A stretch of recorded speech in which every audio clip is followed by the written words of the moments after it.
guys, andito na nga pala ako. Sorry kung ngayon lang tayo nakapag-vlog. Kasi this week nagkasakit ako. Ito nga pala. Ito yung content natin ngayon. Kasi meron ako nito. Umorder ako ng ganito. 150. Isa lang. Nakita ko sa Shopee. Meron pala. 150 lang. 4 na. Nicor. Yung in-order ko, grapes. Ito nga pala. Ito, mabango. Bumungo din. Pero, sobrang tapang. Kausun nga pala to guys. Ito, mag-unbox tayo ngayon. At actually, nabuksan ko na eh. Yan. Ito nga pala. Pero hindi ko pa ito naamoy guys. Testingin natin. Tsaka iba yung ang ganda nito. Purple tsaka white.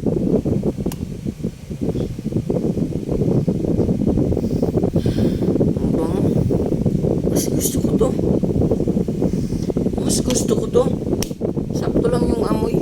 Ito ang lakas. Mint na mint. Ito nga pala yung flavor nito, coco melon. Watermelon, sorry. Watermelon, kausun. Tapos ito naman, Nicor grapes. Nicor grapes. Ano nga pala to? Succulent grape. Succulent grape. Napakabango. Perfect na perfect sa trabaho nyo. Inaanto kayo sa mga nagbabike, mga riders. Ito nga pala yung ginagamit ko pag ako nagbabike, pag ako inaantok sa rides. Ang sarap nga pala nito. Yung nito, oil 2 grams lang yung oil nya. Ito naman ay andun sa box. Wait lang guys. Dito sa box base 4 grams yung nya oil, kaya pala malakas. Yan. So balik nga pala tayo dito. Nakasulat dito sa kanyang box is 2 to 4 months bago maubos yung oil. Dito naman sa box nitong kausun 6 to 9 months. Grabe na yun Grabe na yun. Isang taon bago ito maubos. Ang lakas talaga nito. Ito 4 months lang. Pero okay ito. Mas gusto ko. Sakto lang yung amoy. Tsaka napakamura. Ito nga pala yung ibaw. Ayan, ito nga pala yung mga kasama niya. 3 yung in-order ko.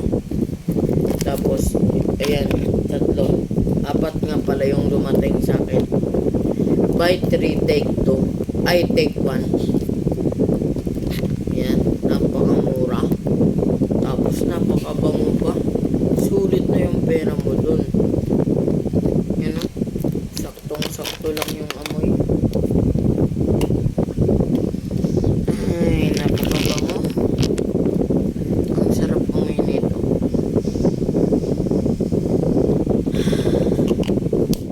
Ito nga pala, walang libreng ganito. Parang lace. Ito, meron. Ay, wala. Ito, meron. Yung kulay red.